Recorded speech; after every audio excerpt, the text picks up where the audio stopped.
What's happening? Because you know it's your boy B Hot Radio. Shout in as always. I got my podcast partner off in this thing, the original hot boy himself, Turk. What up, though? What it do? What it is? Hey, Turk, we got some more NO fam off in this thing, man. Do you care to tell the people who we got stepping off in the building, sir? Man, he did. He know how to talk for himself, man. Right. He did. Man, I wanted to tell you, shout out Turk, man, for bringing me here. Turk was the first person like that was big in hip hop, especially from the Cash Money side, that let me interview him. He came to my mom house when he was fresh off the road from Memphis. Exactly. And they came out the bad weather and made sure he got over there and did that. And I want to tell you thank you too, because I've been trying to get on here with you or whatever. I've been a fan of it because what you do with the South, with having Bun B on here, A-Ball, MJG, Big Gift, all that stuff, what you do for the South is really appreciated. So thank you for all the hard work. Pimp C will be proud. Exactly. Same thing with you, Geedy. Spoke.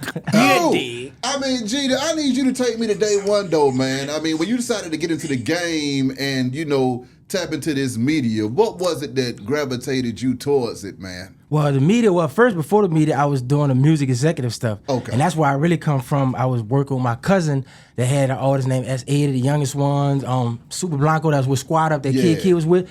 I was working like as an A&R for his label and stuff like that. And that record was hot. We did a lot of good stuff and I learned things and I was on the road.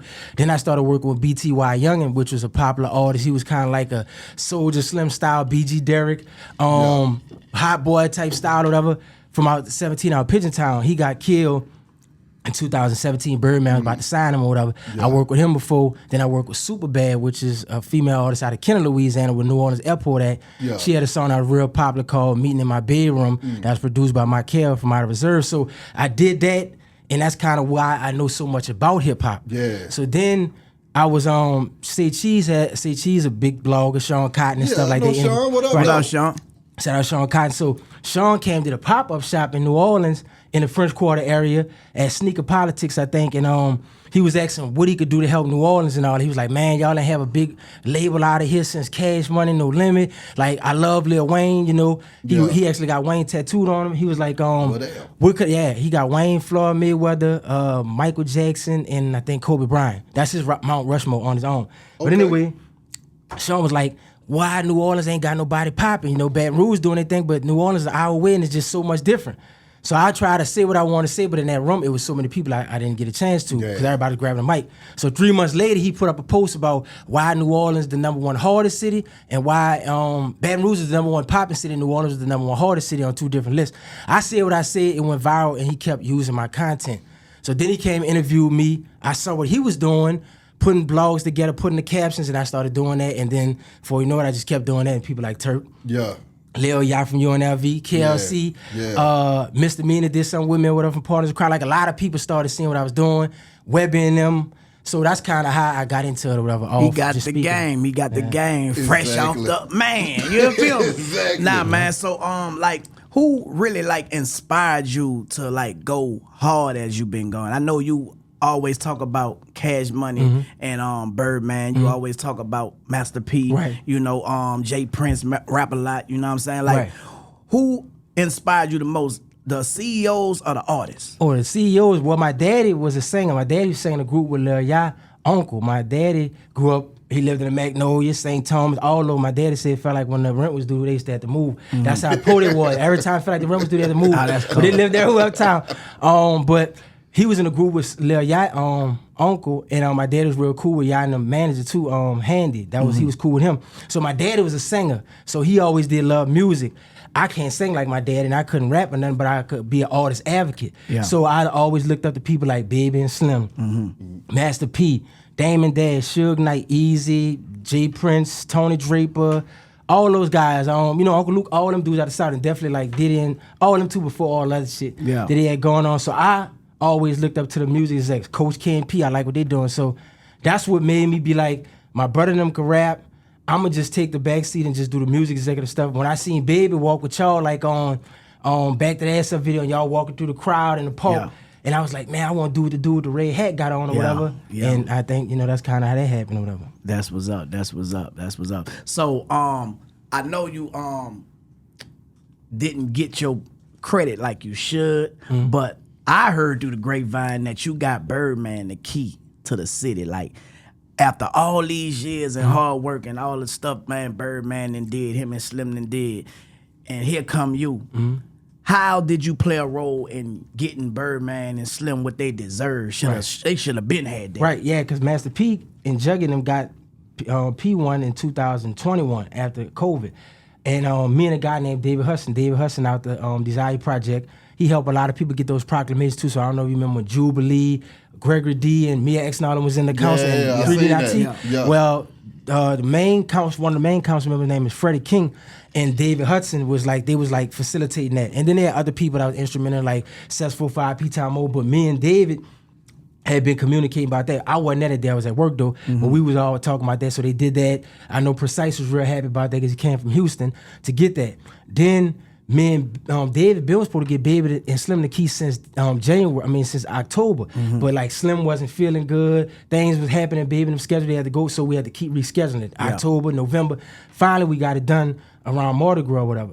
So that was something that we had been pushing for, and we finally got it. That's why Baby made sure I was in the picture. But the other guy with the red jacket on besides Cito and Hot Beezel was in the picture was Skeet. Wow. That was Baby. Cito, Hot Beezel. Cito and Hot Beezel. And shout out to Cito because he helped us kind of get everything together to make sure we was able to execute that day with the mayor office. He handle that business. Yeah, he definitely do. And like I said, and Skeet was Baby's friend that he knew since he was in the 13th when he was Skeet. But yeah, Skeet. So Skeet, Jerome Smith, got out of prison after doing 38 years in Angola, and he home now.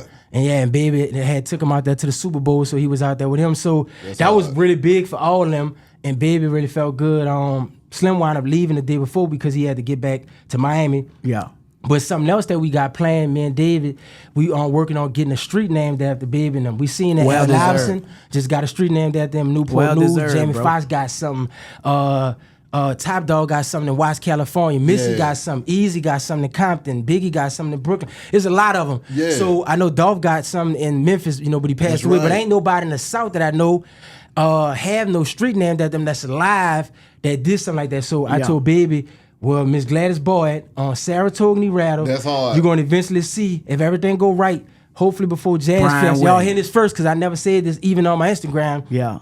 That hopefully, if everything God said the same, Saratoga Rattle gonna have the sign above it, just like on Lennox and 144 in Harlem. Yeah. You got Malcolm X or whatever. It's gonna have Brian and Ronald Williams Way. That's hard. That's what I'm trying to do. That's hard. Trying to do. So all these things that's just coming, man, and you got to feel great about it, man. I also be seeing how you also cater to like the local artists in New Orleans, and you always give them a platform to have their grievance on. You know what I'm saying? Like, what made you started doing that with the artists? Because that could be a headache. I know it can. Yeah. Well, I mean, because a lot of people do tag me and stuff, but I felt like if I'm going to be for the people, of the people, I feel like I'm going to give the people a voice. So I'm going to amplify their voices. So I'm going to let them say what they want to say. If they feel like, certain artists don't get enough shine, or this side of town might have kept the ball from this side, we could work better together, we should be open-minded to the whole Louisiana, like you said before, because you got to do shows outside New Orleans. So I just wanted to let the people talk, and I put them in a slideshow. That way it don't be one-sided. I don't want to stack the deck. I want to give different perspectives, and that way everybody could kind of vote to be like, I agree with him more than him. I think with that, we could kind of get better as a people if we kind of like talking about it or whatever. So I be wanting to have like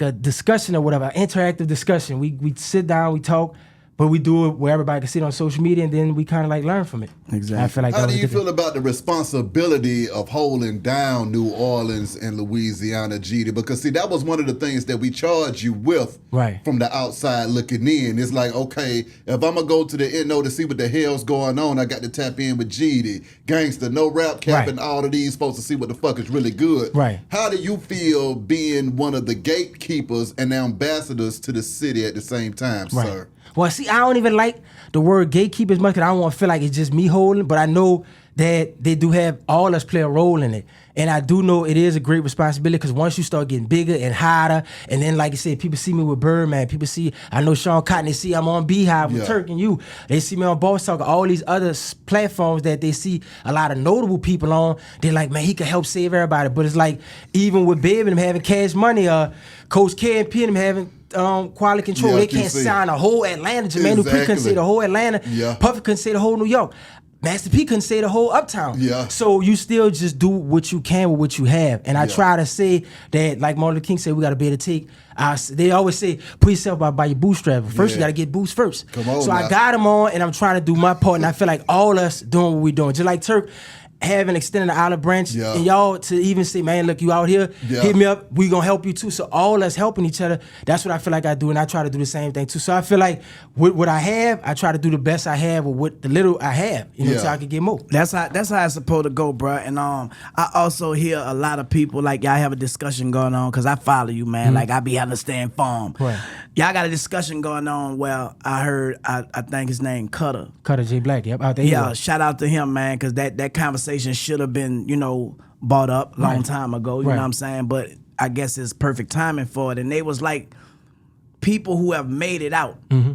And I know who they be talking about, you know what I'm saying? They gonna send them shots at No Limit. They gonna send them shots at Cash Money, you know what I'm saying? But I think it's a better way to have a conversation instead of like pointing the finger, and because it give off a sense of entitlement, even though I understand where he coming from, you know what I'm saying? Because I've been in his shoes as before. An artist, you know what I'm saying? As an artist. Right. I do feel personally that we should have more opportunities for the up and coming artists who are working hard, who are doing their thing, who are buzzing out there. You know what I'm saying? But every artist just saying that, you know what I'm saying? You can't have this sense of entitlement in your mind. If you know you're going hard, guess what? Your hard work will pay off. Right. You know what I'm saying? But it's how you communicate. You know what I'm saying? Get around certain people and open up your mouth. You know what I'm saying? Like y'all doing. You feel me? And I believe everything will come together. So how you feel that gonna play out? You know what I'm saying? Do you think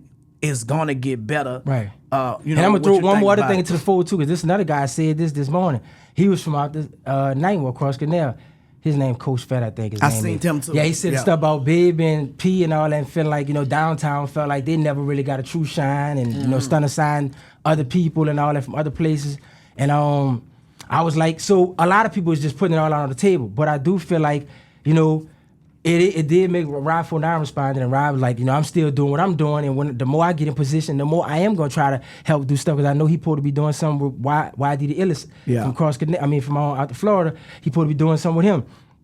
So I think that long as we get in a position and we keep trying to pull one another up and help each other, that's all we can expect or whatever. Because like I said, he's still trying to get in the game. But I know like Junior Montana out at Magnolia said that, Geedy put this person on, and then, Moneybag Yo get on, and then you put YTB Fat on. Everybody keep pulling one another up. But another thing, and I done been in those different places, I think a lot of people see what's going out from the outside looking in and don't really be knowing what's going on. Right. You know what I'm saying? Sometimes it don't be what you think it is. Right. You know what I'm saying? On the surface. People are creating an opportunity for themselves. That's just how it go, bro. Right. You're gonna have the crabs in the bucket mentality. You're gonna have people pulling you down, but you gotta have that mentality that I can't be stopped. Right. You feel me? And work to where you don't have to work so hard for people to recognize you, bro. You know what I'm saying? And that's the mentality that I took up on being an artist, being a living legend. You know what I'm saying? Like I still go hard, bro, like no matter what, you know what I'm saying? Because nobody gonna do it for me like I'm gonna do it for me. Right, and I always tell people,